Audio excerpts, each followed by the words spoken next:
This is the End of the Road podcast with your host, Michael Coco.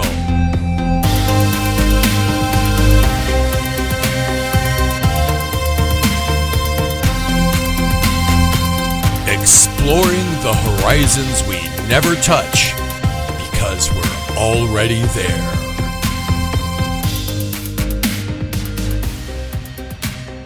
Welcome, and thanks for listening. Tonight we're off to Basel, Switzerland with the author and falconer and rune expert David Linder. We're talking about his new book that I really like called Advanced Rune Magic, The Greater Mysteries of the Nordic Spirituality. And as you'd expect, this book has lots of bite and claw and tooth and hammer to it. For as David points out, if you really want to encounter the mystery of the runes like Odin did, the runes cannot be known or put into words. They can only be encountered by directly experiencing it. And in each one of those experiences, again, stokes the eternal flame, which in turn keeps us searching and hunting to find out more. And it's not so much about reading the runes, but about finding aspects of the runes that are alive in you. And the only way to encounter the gods is to perhaps be like them. And David's powerful practices that he describes in the book are not about venerating the gods, but in following their footsteps and discovering what they did.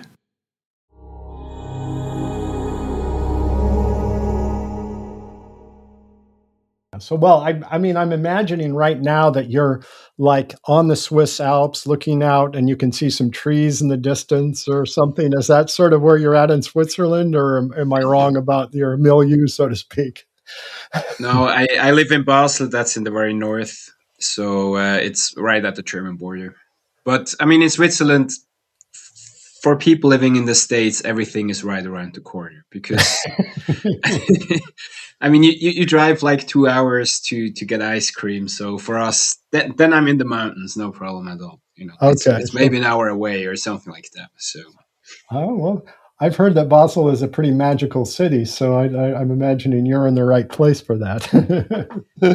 No, it's a great city. It has a long humanistic tradition, and it was one of the first cities to really get into printing books and stuff like that. We had some of the main big publishers actually came from Basel, like Johann Froben and Erasmus of Rotterdam was living here and stuff like that. So yeah, wasn't Nietzsche from Basel too, or am I misremembering that? He taught for a couple of years at the university when he could, because he was suffering really bad migraines and stuff. So yeah, but he was employed at the University of Basel for a couple of years. Sure.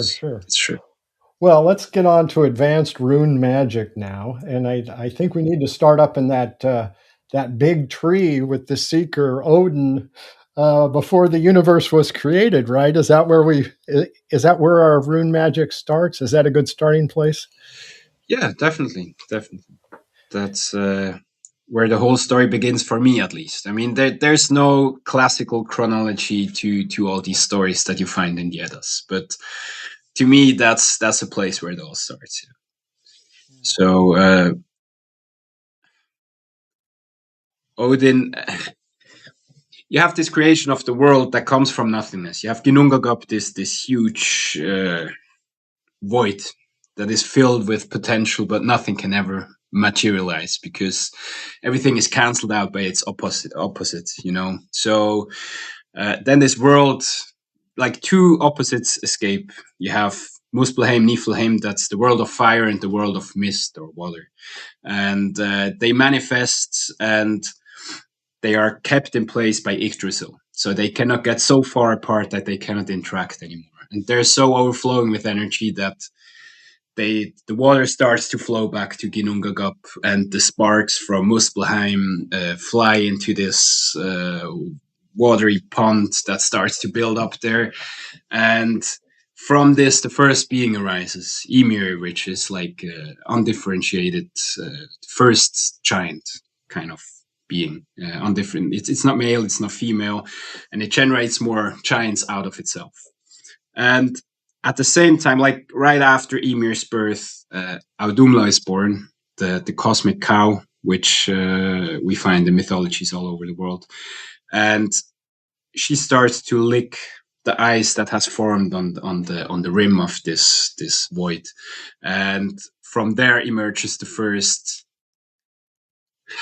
ancestor of the Aesir tribe of the gods. So on the first day, there's some hair, and then on the second day, there's the head, and then there's a whole person. And so these two groups coexist for a while, and everything stays the same all the time. So Ymir means the shouter. So he shouts and he drinks milk, and that's about it. And it's very cold there. It's an icy world. Nothing changes. And then Odin is born. And there's something weird about Odin, and that's that he's the first being that realizes I'm different. Like I'm not everything that's around me. So that's when he starts to see that the world he lives in is not really the world he wants to live in. He doesn't really like the ice and the weather and just drinking milk and have nothing to eat. And I think that's where his quest starts. It's like the birth of consciousness, you know. That's where he realizes I have to do something to change this. And the way I interpret the mythology, I would say that's the moment when he realizes, okay, I will climb Yggdrasil and I will sacrifice myself in order to achieve a higher state of being. And that's this first story of Odin hanging in the tree, like wounding himself with a spear, sacrificing himself to himself, and basically dying after 9 nights. Like the Havamal says, and then I looked down, which I interpret, see as him saying I look down into hell. So it's basically him dying. And at that moment, he perceives the runes, and that's when everything changes. And yeah, so I think that's a good place to start. Yes. Okay. So we're up in the tree. We're Odin.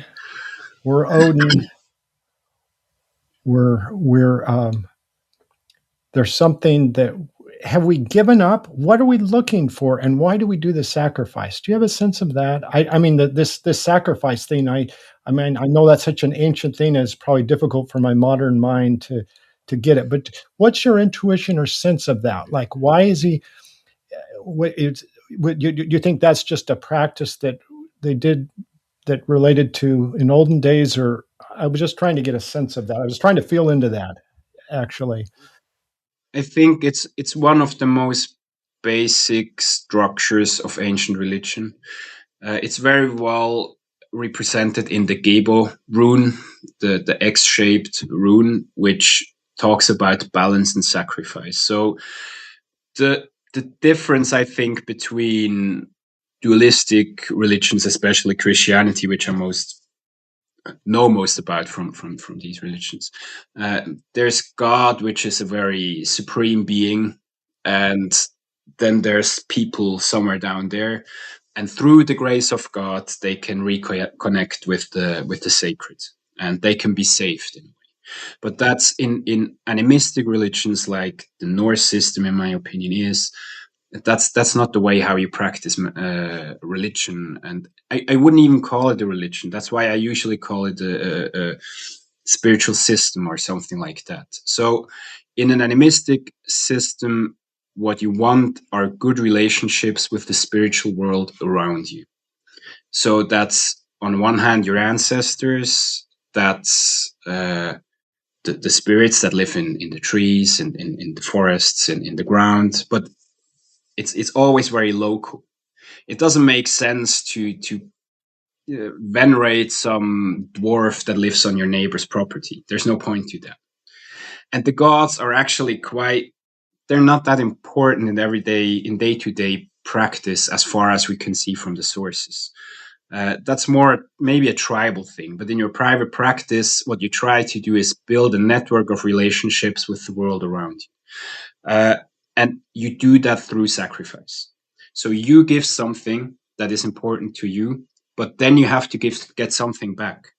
So the idea that we often have in a Christian sense, that you just have to give and give and give, like in the Job story, and no matter how much God takes away, it's just not your place to demand anything.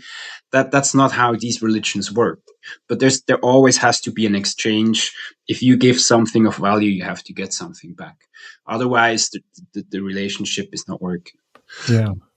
Is it almost like this is kind of like my understanding that it's like it's a friendship that like you, if you're trying to connect with somebody and you don't really know them that well, you offer something, and or is it more, or is it because he was actually offering his life though, right? I mean, Odin is a special case, but even yeah, in the northern system, and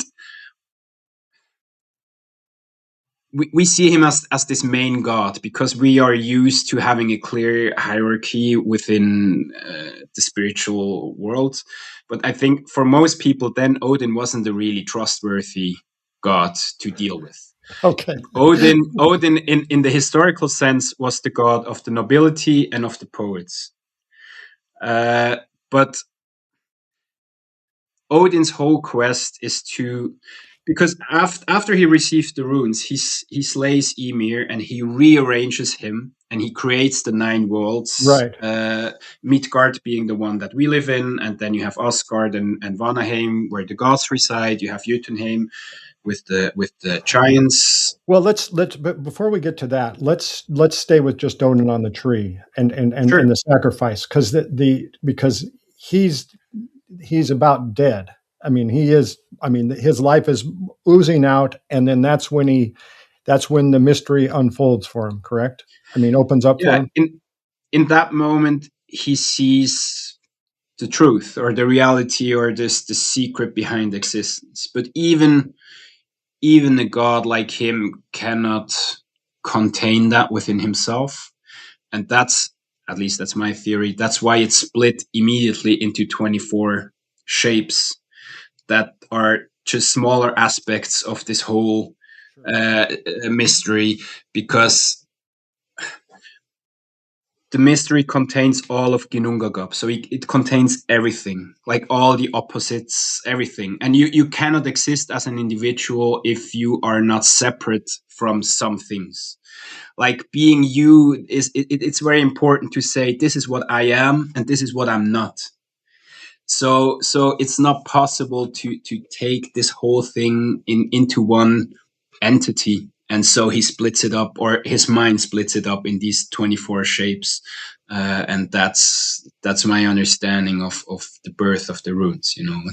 Yeah, and what I find so wonderful about that is it's almost like the Kabbalistic Sephiro, where they're like shards of the divine coming in and separating into different Sephiroth. I see some correspondence between that and almost the I Ching too, with the dragon, and there's something fundamental about the human experience, and yet the divine being sort of um, multifaceted. Perhaps when the divine comes down or interacts with Yeah, yeah. human, it's in shards. It's multifactorial. It's not clear. Well, I don't know. I'll let you elaborate. The interesting thing in that case is that even a god, like, you do not have this idea of this almighty, all-powerful, all-knowing god. That doesn't exist in the Norse system. It's because Odin is the most powerful, most intelligent being in the universe, and even he cannot contain this multitude of realities within himself. So even for Odin, he needs to put this into smaller fractions so he can deal with it and interact with it.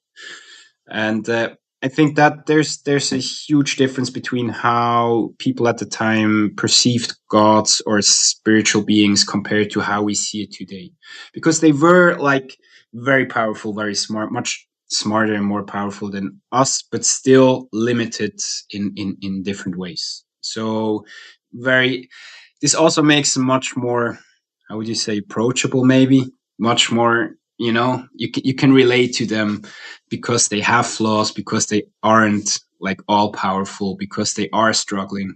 And it's also, it gives a very different perspective on how you interact with the divine. You're never putting all your faith into God, because God might be busy with his own stuff, so, Imagine that.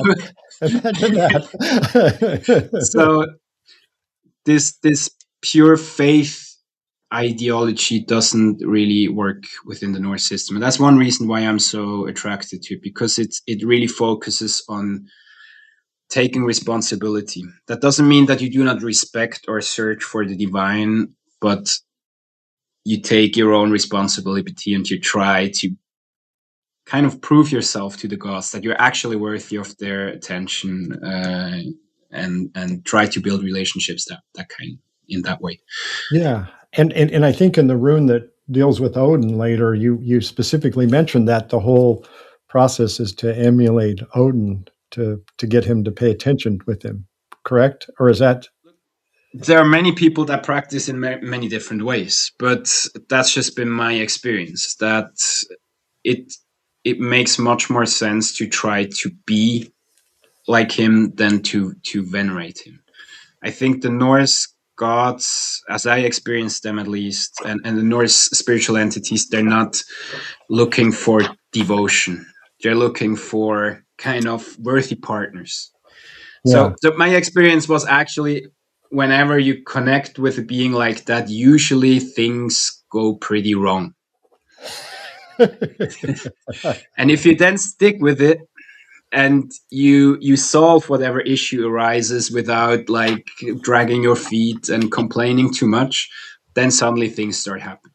So that's just been my personal experience, and yeah, so that's how I approach it. Yeah. I jumped a little bit ahead of myself. So we're still on the tree with Odin. Life is going out. He has the runes now, but there are the three cruel women that were The watching this whole Norns. thing. Yes, and I love that, because I must say that in my sort of experience, I mean, not that I've my experience with in medicine space or whatever, I have come in contact with what I have labeled as sort of dispassionate gatekeepers, and it was a woman, and it's just like, they weren't really paying attention to you. It wasn't really about you. And I love, and now that I'm, and I'm thinking about this, it makes perfect sense to me. How I interpret that is that the universe isn't, like you said, the universe has other plans. The universe is not about us. It's not about what we think it is. It's so, it's way above our pay grade. And that's like, to me, that's what those fates or dispassionate women or that's what, because they're not helping Odin out. You're not going to get help from them as you're sitting there dying, They're, perhaps. Or am I going the wrong direction on that? no. They're actually his main opponents, because Okay, good. I think at this point they cannot intervene even if they wanted to, because there is no time. It's only after they start to rearrange Ymir that they put stars on the heavens and give them, how do you say, they make them go in certain Orbits. Yeah, exactly. Yeah. So that's like the starting of time. Once the stars start moving in ordered ways, time starts running, and the Norns are tied to time. They cannot weave anything as long as nothing really passes. So at Yeah. this moment they're just there, and they're just watching, because something is happening, something is changing. So they will be there, but they're not intervening. The idea of the Norns generally, I think, was they're named Urdir, Verdandi, and Skuld, which Urd means that which has happened, Verdandi is that which is happening, and Skuld means that which should happen. So the future is not set in stone in this concept of fate. You have order which determines your starting point, you can say, what your ancestors did, how they behaved. If you're born a king, you have different options than if you're born a peasant, for example. And then there's the things that are happening, and in the moment, in the Verdandi moment, you can take action, which will then shape the future. So it's called the future is what will happen if you do not take action to change things. And so what Odin really desperately does throughout the Eddas is trying to change the fact that his world will end at some point when Ragnarok comes around. And that's why he travels. That's why he talks to everybody. That's why he makes other sacrifices, why he sacrifices his eye, etc., etc., to find a way to prevent that from happening. But of course, because the Norns are the Norns, and as you said, they do not really care about human and even divine affairs sometimes, what has to happen will happen eventually. So that's his struggle with the Norns. But yeah. Okay, so now to continue the timeline, even though now we have time, I guess, because he's got the runes and the mystery. So the next step is, he's badly wounded, and then he comes back to his family, right? I mean, yeah, he comes back to his family, and then I this next part is almost like my favorite part. How you describe how he creates the worlds that like. By disassembling a giant. You want to talk about this? Because I think this is almost more interesting to me than the first story, but go ahead. It shows a basic idea of the Norse understanding of the world, which is in many creation stories, you have a creation out of nothingness. And that's not how the Norse world works. Even the first creation, like Ymir, things were actually already in place. They just had to manifest in some way. And once again, when he kills Ymir, he does not create a new world. He rearranges what is actually already there, but in a way that is more in line with how he would like the world to be. So that's he has a vision like that. He's the god of inspiration. So that's the thing. He sees something that nobody can see that could happen, and then he takes Ymir and he rearranges him in a way that manifests this idea this ideal that he had in mind.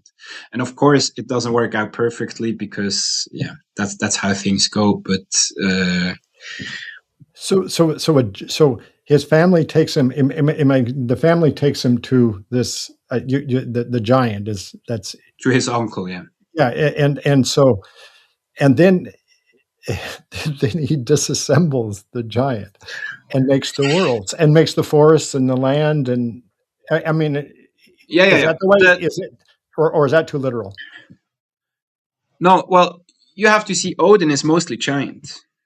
There's only one Aesir that is licked out of the ice, and then he marries a giantess, and he has a child with her, and that one marries another giantess, and these two have Odin. So he's very closely related to the giants. I mean, the giants cannot be really separated from the Aesir. But we can talk about that later.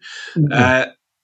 So when he falls down from the tree, it seems that it just says they brought him to his uncle, like the brother of Bestla. Bestla is his mother, so it's obviously his uncle. And it says not who that is. There's no name given or anything, but he must be a powerful magician because he gives him these 9 mighty songs. And in my imagination, that's how Odin is able to heal by singing these songs over and over again. And the giant that he kills afterwards is not that uncle. That's Ymir, the first being that is still sitting in Ginnungagap and screaming and drinking milk. So he reassembles that first being. But by doing so, because he rips off his head and this huge being has so much blood, he drowns all his relatives. So nobody survives except for him and his brothers. So his mom, his dad, his uncle that brought him back to health. Everyone is gone after that. So yeah, it's a quite a radical decision that action that he takes. Yeah, yeah, no doubt. Well, so now he has the runes, and now we have the runes, and you have this wonderful quote in your book, and you mind if I read it about how you said you work with the runes? It says, starting to work with the runes can be compared to sitting on a flat island that is surrounded by a sea of energy and magical power, the 24 channels. And Exactly. could you maybe unpack that a little bit? Because I think that there's this whole how you work with these has an edge to them, and I really want to get into the edge of that. There's a real. This isn't just like an academic exercise for you. This is like this is just like Odin, because Odin had to actually experience all this. So you have to actually experience all this. You have to experience in yourself. I mean, isn't that sort of how you're using the magic? You're emulating what has gone on before you in the runes, and the runes are like little pieces of that, little clues of how you can do that. They're like interfaces that allow you to interact with this great mystery that you cannot completely comprehend. So they're the 24 channels. I think the mystery or the magic power or whatever you want to call it, the sacred god, it's all around us, and so you're on this island and you cannot read, it separates you from the sacred or from the mystery or whatever. So what you need to do is to dig a trench to reach the sea, so you can access that energy. And now you have two options. You can either say, yeah, I'm a modern person, so I'm really, really smart and I know best, and I'm gonna scratch the surface until something trickles through. Or, and that's my approach, you can say, okay, if I look at the island, I see that people already dug 24 trenches a long, long time ago, and they collapsed in certain places because they have been out of use for a long time, unfortunately. And yeah, they're not working at the moment. But if you do your digging there, then the amount of energy or water or whatever you want to call it that flows through will be a magnitude of what you can achieve if you do it all by yourself. So what I want to say is it's really worth it, in my experience, to go back to the sources, to try to understand what did these concepts mean at the time to the people that lived them, that practiced with them, that created this system, and only then start to bring in your own interpretations. And that way you can kind of reopen these channels that are already there, and the benefits are just many times larger than what you could achieve on your own. So does that make sense to you? Yeah. And the other sort of theme I think is really important in your book is self-transformation.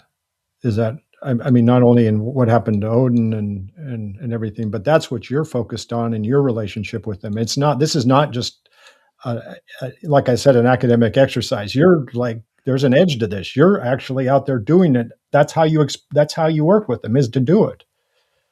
Yeah, when I found the runes, I was in a really, really bad place. So transformation was the only thing I was interested in, because things had to change. That was just how it was.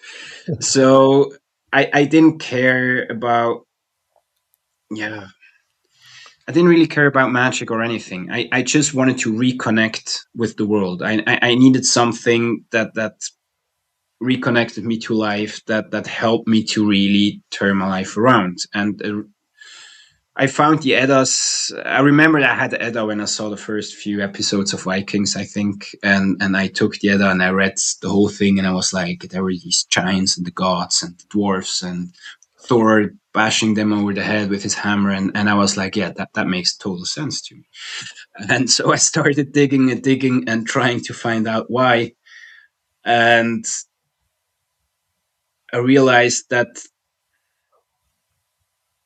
these forces that made these people create that system at the time, they're all still out there. You know, we just have lost our connection to them. And once, the difficult thing, in order to transform yourself, you have to change your view of reality and of the world. You have to start to experience the world in a different way, because the way you experienced it so far obviously didn't work. At least in my case, it didn't work.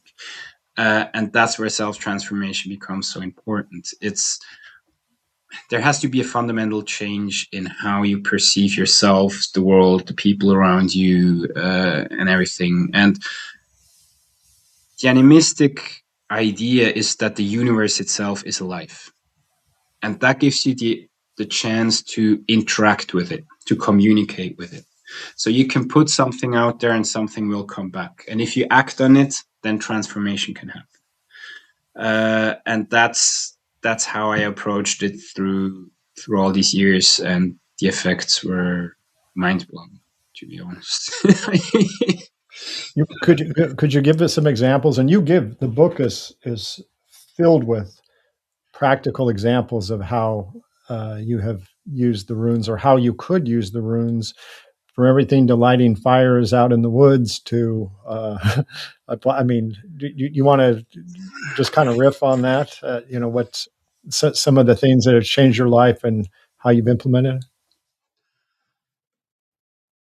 I think that the most powerful of them all is the Anzus rune, which is once again connected to Odin. With one thing I started to realize is we are constantly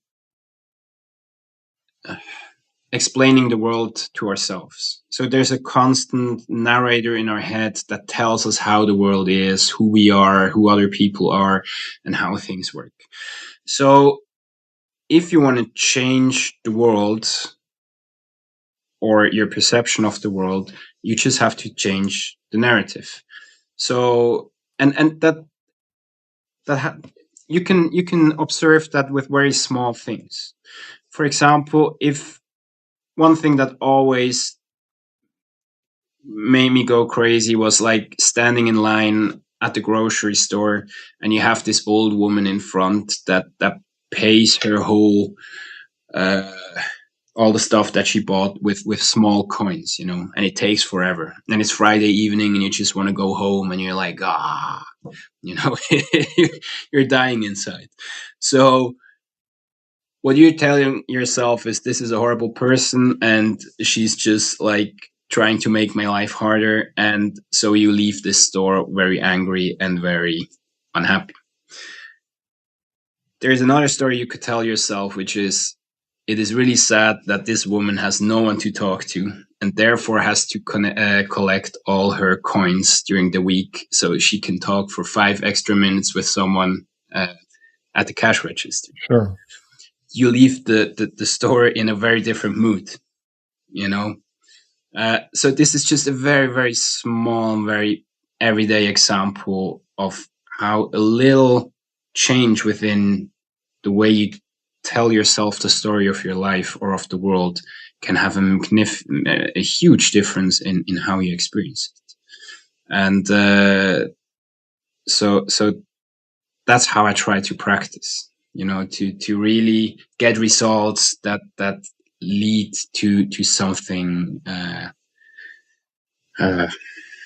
Sorry, English is not my first language. To something that produces a real result, let's say like that. And it's almost you have an emphasis on going back to the original context of the stories. And so the way I interpreted this part of, and this is Anzus, and this is on page 68 of the book, where you're talking about take a couple of weeks and really pay attention to what you hear being said. Use this time to really listen to others. How do they speak? How do they display different speech patterns, etc.?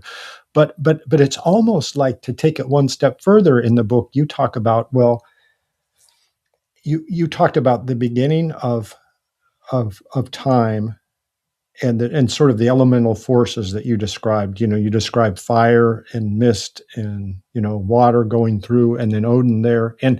And to my mind, what's powerful about a book is it's trying to put you back there so that you can actually see that, like, these voices in your head are aspects of that still going on. I mean, we're not separated from those fundamental, archetypical elemental forces that are still going on in our set. So that, like, the little chatter of the woman in front of us could be, fire mixed with this, and then, I mean, it's still, I mean, this is like, animism is alive and well, even in our in our world that tries to distance ourselves from it, perhaps.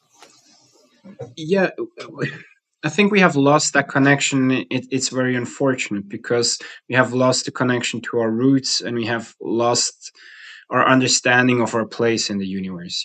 That's, if you are part of a living universe, then you're part of an organism, and that makes you that gives you a very different place. Because today I often feel people feel like they're the center of the world. Everything is about them, and they're angry at the universe because the world doesn't happen the way they would like it to. And that leads to a lot of frustration that wouldn't be necessary if you understood that you're actually connected to everything, and everything is connected to you. And myth is something that allows us to reconnect to these archetypal patterns. These are stories about not truths in the sense of Newton's physics, but they're like deeper truths that connect us all to the universe, to each other, to the environment, to the history, the people before us.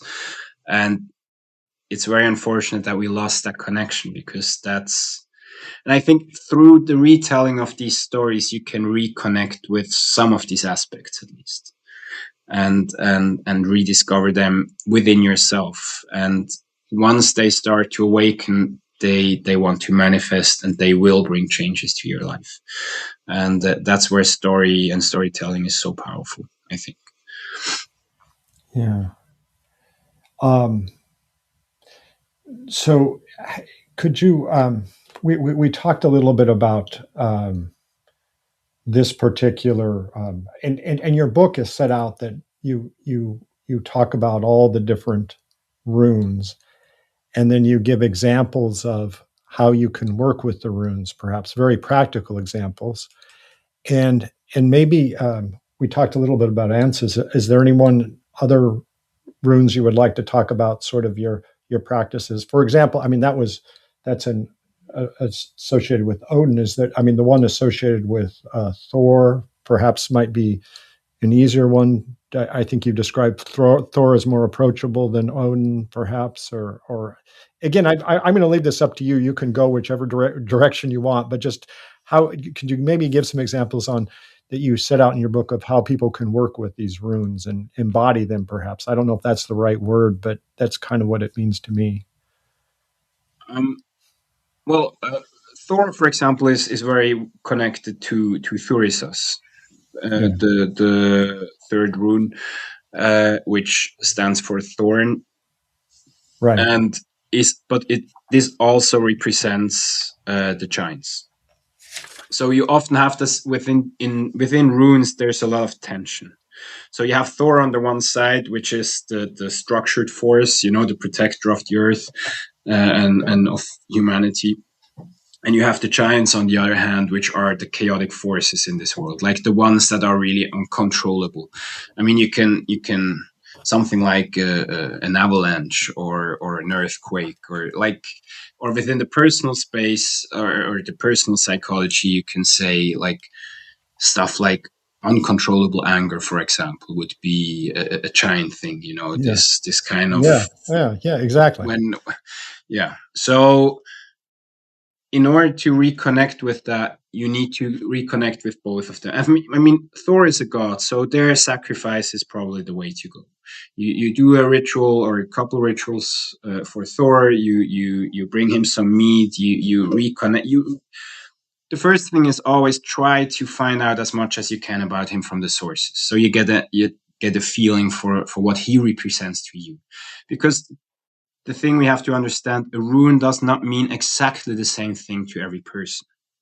If I have the Vunya rune, for example, which stands for joy, very closely related to domestic kind of bliss and stuff like that, someone who has had a happy childhood will have very different connections to this rune than someone who maybe grew up in an orphanage or something.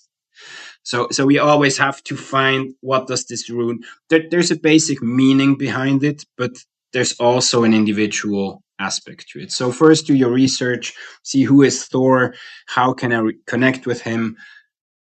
Thor is very approachable because he was the most popular god. I mean, he's the warrior god. He fit very well with the culture at the time. He's the god of the peasants in a way. He's not like the god of the nobility like Odin. So yeah, I think I have an example in the book on how you can create this ritual. But on the other side, there are the giants, and if you really want to experience the rune as a complete, like the whole complexity of it, you need to go to both extremes. So you also have to connect to the giants, and that's where many people are not willing to go. Because they say no, but the giants are the bad guys, so yeah, we're not going to do that. But I think, and that's where the ritual comes in, with going to the woods and lighting this fire and really sitting down and imagining, like if you sit in front of a big fire during the night in a wooded area, if you can do that. I mean, not everybody has the chance, but you can really feel this primal power, this really archaic kind of thing that fire has, and then really get into it. Imagine the whole wood around you would go up in flames, the power that would be released, and that's actually this giant energy. There's no malice in that. I mean, it's usually devastating for everyone who's close enough to experience it, but it's not like they're trying to hurt anyone, but it's just this power that builds up, like with an earthquake, this power that builds up and it has to be released. So that's the other end of the rune.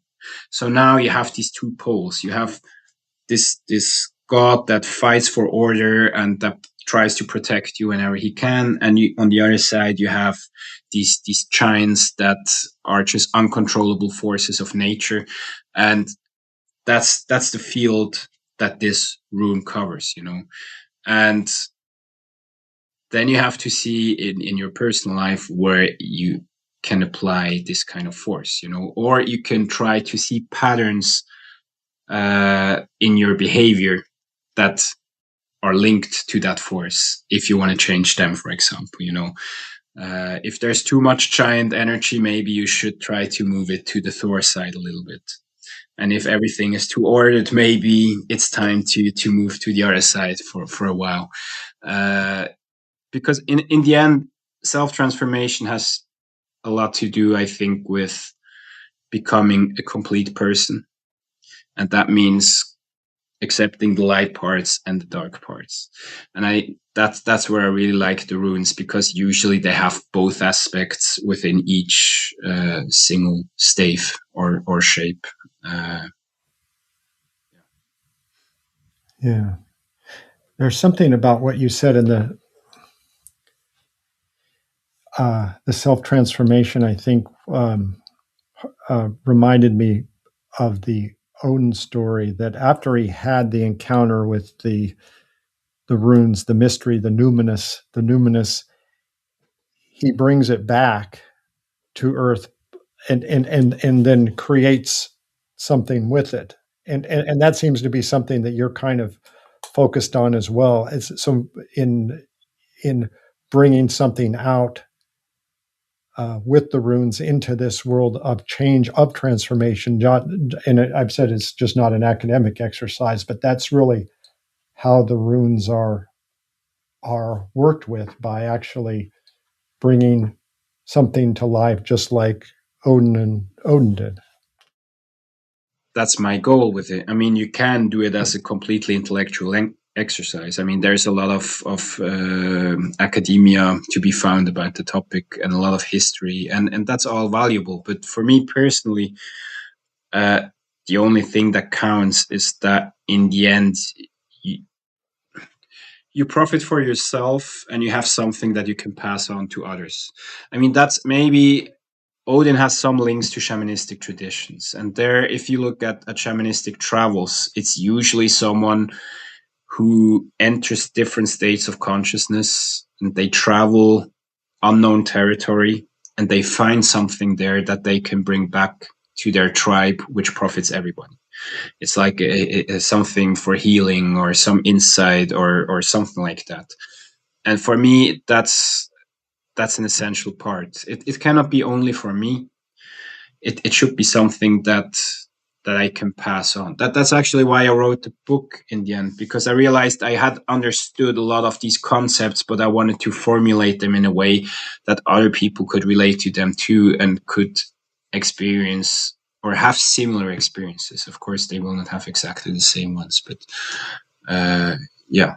So, and I think you've kind of already circled around this, but how would you envision somebody using the book, or what would be your intent of having somebody use the book that maybe isn't, just has some sort of familiarity with runes, but what how do you envision somebody working with the book, and as a way for this transformation to occur?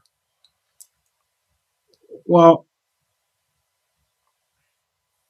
I think you need to do some additional study, of course. You need to look at the sources. I cannot explain everything in 300 pages. So it is important to have a basic understanding of what the original texts say, and how the system was practiced at the time. That will help you a lot, at least. But then it's really about meditate about it, try to implement it, and just see what happens. And things will happen. I guarantee you, if you approach these runes with an open mind and an honest wish to change, then things will start to change. And then the question is, what do you do with that? Because it's not change in the way of, it's not like everything will suddenly be great. As I said, usually when I make contact with a dwarf or some entity, things go really bad afterwards. And you first have to prove that, look, I can take it, and I'm worth for you to spend time on me, And I think with the runes, they will test you, that's actually how you realize it's working. If nothing happens, if you don't get into trouble or anything, you're not doing it right. If you really start to work with these concepts, and you take it seriously, things will get challenging, and as you overcome these challenges, transformation starts to happen. And then it's just a thing of sticking with it, because once you understand something, once you overcome something, 3 new questions arise, 3 new challenges arise. And then it's the question, are you up for it? And you go again and again and again. And it's not a process that can be finished. It's not like, I don't think there will be this point where I say, oh, now I'm enlightened. Now I don't have to do anything. It's just, as soon as you realize, oh, that's how this fits together, this brings 2, 3, 4 new questions, and you think, oh, but now I want to know that, and now I want to change this, and oh, I could do that, and I could improve there. And I hope the book helps people to just get the process started. And once the process has started, there's no telling what will happen, because each person is different. Each person has to deal with different things depending on how their life was, how they circumstances they're in, etc. But the most important thing is that the journey starts, that something starts to move, and then you just go with the flow, and things will be very, very interesting. Yeah. Well, I'm thinking of a polite way to ask this next question. David Lee wrote the foreword of the book, and is it polite to ask if you were involved in the IoT, or is that sort of your among your practices as well, or if No, I it's wasn't. not, then yeah, you don't have to answer that if that's not a question to ask me. No, I know him through the Rune Guild. I was Okay, there for practicing for a while, but sure. no, I wasn't involved with the IoT. Okay, okay. Well, I did see that you have a very small internet presence so far, but I'm expecting that will increase in the future. But one of the things was the Rune Guild, right? And you've written a lot of pieces for that as well, or Uh, or no, not specifically so far. okay, Um, I was involved in Europe mainly, and I helped to create the website of the guild in Europe. okay. Then That's maybe where I wrote a couple articles for that. that must have been. I was kind of stalking you on the Exactly. internet to find out. Yeah, and Yeah, I, I I'm saw not that. a social media person. I know I I'm not know, I really know. Yeah, present. well, But I will build up the Living Runes website over time. I'm working on a database, a searchable database with all primary sources and runology sources and stuff like that. So I hope to publish much more shorter stuff as well. At the moment I'm working on a series about Odin's names, for example. There are over 150 recorded names of him and stuff like that. So more will come, but for now it's one book and one website. yeah. We'll see how it goes from there. So what is the Living Rooms website if people are interested in checking that out? Well, at the moment, it's just about the book, and there's my email address. So if someone really has questions or wants to contact me, they can do so through the author's page there. Right. But the plan is to expand it to a kind of I don't know yet exactly what shape it will take. But thanks to AI, I now can program. So I started to do an intelligent database that can search all kinds of sources, and that has already led to some interesting results. So I hope to be able to publish some stuff there, and yeah, more books will follow, I'm sure, in time. There you go. There you go. Yeah. Well, so is the plan to make the living runes more alive in this world than they perhaps are at the present moment, or to reconnect with, Well, or to find the 24 channels that are already there, right? no, that's. I mean, it's my hope. I know that runes are a fringe thing at the moment, but the simple fact is, it helped me so much, and that I would love if other people could experience the same thing. And it's not about me having a great platform or anything, but I would really like to offer materials that help people to reconnect to nature, to the world, to spirituality in a meaningful way that actually renders results. And yeah, because I see a lot of emptiness and sadness around in the modern society, and I think it's very unfortunate because it's is the How would you characterize the emptiness and sadness in the present society? If you were to describe it in sort of an animistic way, sort of using the rune archetypes, perhaps. well, it's basically a loss of connection to what's real. I mean, you're this isolated individual in a huge world that is far too big to comprehend, and you're obviously lost, because you cannot believe in anything anymore, because the only thing that counts is science, and science is great, but we're a little more than just neurons and biochemistry. So it's really about this reconnection with Yggdrasil and the nine worlds, and bringing back balance to our lives. Because I think, for me personally, each world represents a certain aspect of our psychology, and at the moment, the only thing that counts is Ljosalfheim. That's the rational aspect, and everything else is very much only to touch with care, and that has robbed us of a lot of our potential, a lot of our experience of the world, and people are just so disconnected. I don't know. That's why I got into falconry, for example, to just be reconnected with nature in a very practical way, to really be out there, to interact with nature, with beings that are different than myself, and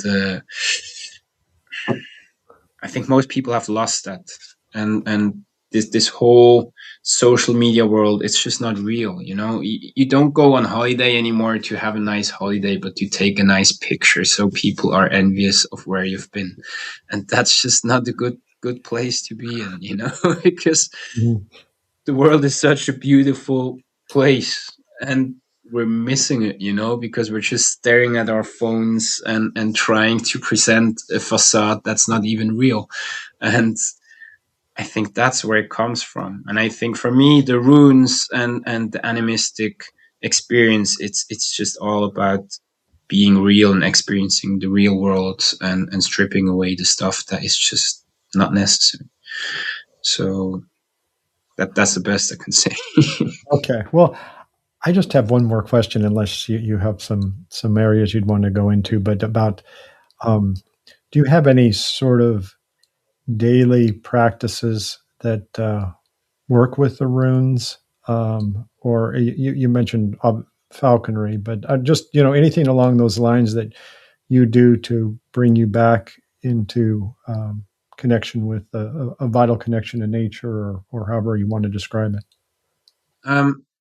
My daily practice is that I have two little kids, so there's not much time at the moment. So I get up an hour early, and I do about 15 minutes of yoga, and then I meditate. So my meditation is like vocalizing the rune row, and then it depends. I have a technique to travel Yggdrasil. Yggdrasil is like the core of my personal practice. So I have my animistic practice was reconnecting with these nine worlds. So I have kind of contacts in all these worlds. So if I feel there's something in my subconscious that I need to deal with, for example, I will do a meditation and go to Svartalfheim, which represents that aspect of the self.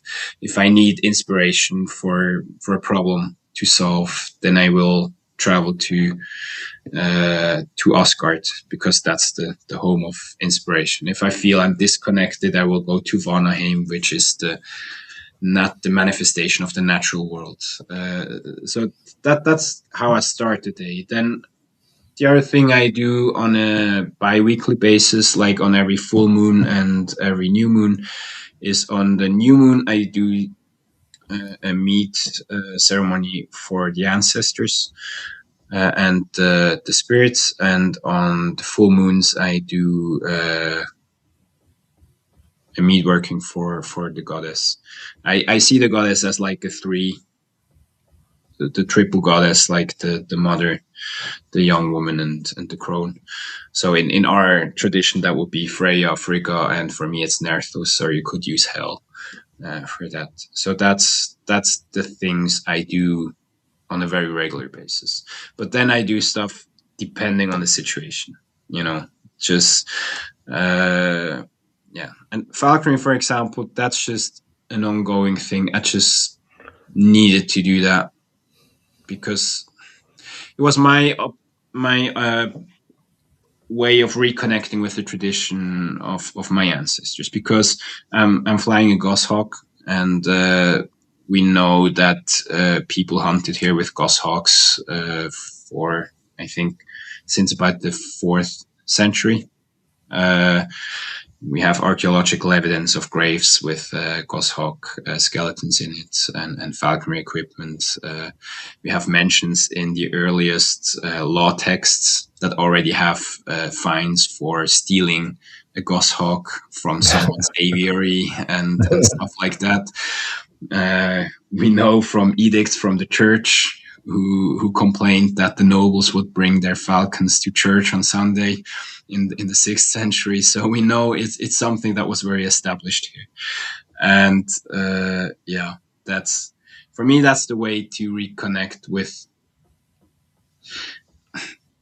the goshawk, or the raptor in itself is a representation of the wild aspect of nature. The Norse saw the world like split into inner guard and Utgard. So everything that's within the guard and everything that's outside. And so the raptors could never be domesticated because they're too nervous. They don't breed well. So you had to go out there and bring them in and train them so you could work with them. You had to build a connection, and in the end, you had to let it fly free. And count on it that it would come back to you once the hunting was done. So that was just, for me personally, something that I was very fascinated by. And it takes a lot of time, but it's a really incredible experience to train a bird like that and to go and hunt with it. So yeah, these are some aspects of my personal practice. Yeah. Well, sounds wonderful. Is there anything else you'd like to go into that we haven't covered that you'd like to point out before we conclude this wonderful little chat? I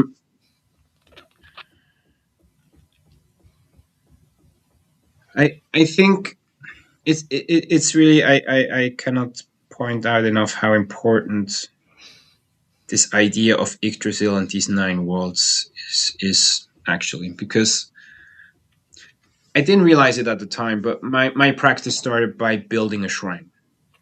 I didn't know why exactly, but I felt I really had to do it. And that's where my animistic practice really started. So I needed a central stone as the first element.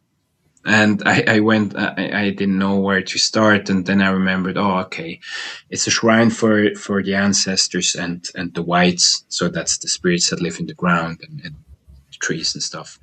So I would go to a place nearby where I spent a lot of time with my dead grandmother. And I went there and I had no idea where exactly to go. So I saw this oak tree and I sat beneath it, and it was just the right place. And it was filled with mosquitoes. There were hundreds of mosquitoes. And I was there for almost at least 30 minutes, and none of them bit me. Like, I didn't have a single bite. I was lying there. There was a group of storks circling above the tree. And then suddenly this raptor comes in and it lands in a tree nearby. And like upstream, it was a small brook, not like a big river. So I thought, okay, maybe that's the place to look. So I get inside the brook. I walk up to where the raptor is, and right there in the middle of this small river, there's this stone stuck in the ground, perfect size, 2 colors, and that's how it all started. And that's what I mean. I mean, if you interact with, if you take it seriously, if you say, okay, the universe is aware and I can interact with it, and you start to just humor the science, you don't have to believe in the science, but just try, go out there, see what kind of weird things happen, follow the weirdness, and that's how you get into it, And from there, I started to build this practice of reconnecting with different worlds. And by doing so, my whole personality started to balance itself out I just saw that looking back. I didn't realize it at the time that this is what I was doing, but looking back, it has come quite clear to me that this was actually the essential part of my practice. And yeah, so go out there, see what weirdness is around, and follow it, and interesting things will happen. Well, thank you very much, David. I really liked the book, and I keep wanting to say that it's got an edge to it. I mean, it's just like nature has an edge, and I think this book has an edge to it too. It's not like other books I've read on this. It's got a real, an edge. I'm sticking with it. I really hope it helps people to get into the whole topic of Norse mythology and animism and runes, and because it's huge field to research, to practice, and I mean, I know several people who seriously practice it, and they all have changed tremendously. The ones that really stick with it, they're all very different, but you can see that it works, and that's just. I hope some people can find that access through that book. That would be amazing if. It helped some people to start moving, and that's why I wrote the book.